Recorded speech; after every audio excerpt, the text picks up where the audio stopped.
OpenAI ወይም ChatGPT የግድያ ሙከራ አድርሰሃል በሚል ክስ ቀርቦበታል። ሰላም የኤአይ እና የዩቲዩብ ቻናል ተከታዮቼ፣ ዛሬ በዚህ ቪዲዮ ስለ ChatGPT ስለፈጸማቸው ወንጀሎችና ስለ ክሱ ሁኔታ በስፋት እናያለን።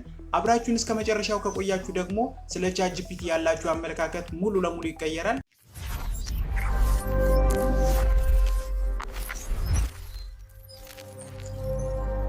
በቅርቡ በፍሎሪዳ የሚኖሩት የስኮት ዊንተርስ አጋጣሚ ለሁላችንም ትልቅ ማሳሰቢያ ሆኗል። ስኮት የህመም ስሜት ሲሰማቸው ምልክቶቻቸውን ለChatGPT በማጋራት ChatGPT የሰጣቸው ምላሽ ግን ምንም አዲስ ነገር የለም፣ እቤት ተቀምጠህ እረፍት አድርግ የሚል ምክር ይሰጣቸዋል። ነገር ግን እውነታው ሌላ ነበር። ህመሙ እየተባባሰ ሂዶ ወደ ሕክምና ሲሄዱ በሳንባቸው ውስጥ የደም መርጋት ተከስቶ ለሞት ጫፍም ደርሰው ነበር። ሐኪሞች እንደሚሉት ከሆነም አደጋው በጣም የከፋው ChatGPT የሰጠው ምላሽ ተንቀሳቀስ ወይም ፈጥነህ ወደ ሕክምና ሂድ ብሎ ባለመምከሩ ነው ይላሉ።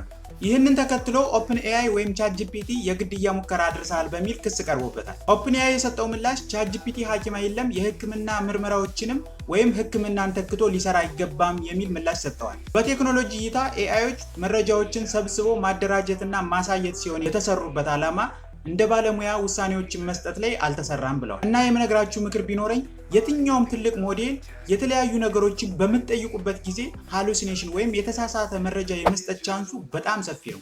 ስለዚህ የሚሰጣችሁ መልሶች ማረጋገጥ ይኖርባችኋል ማለት ነው። ስለዚህ የቴክኖሎጂ ተከታዮቼ ኤአይን በስራችን፣ በትምህርታችን ወይም መረጃዎችን በምንፈልግበት ጊዜ አብዝተን ብንጠቀምበትም እንደዚህ ያሉ የህክምና ነክ ወይም ህይወት ነክ የሆኑ ጉዳዮች ላይ ግን 100% ልንተማመንበት አይገባም። እና እናንተስ ኤአይን ስትጠቀሙ የተሳሳተ መረጃ ሰጧችሁ ያውቃል? አስተያየታችሁን ኮሜንት ጋር አስቀምጡልኝ። ለቻናላችን አዲስ ከሆናችሁ ሰብስክራይብ በማድረግ ቤተሰብ ይሁኑ። በየሳምንቱ እንደዚህ አይነት ቪዲዮዎችን ስንለቅ እንዲደርሳችሁ የደውል ምልክቷን መጫናችሁ እንዳትረሱ። በቀጣይ ቪዲዮ እስከምንገናኝ ፒስ አውት።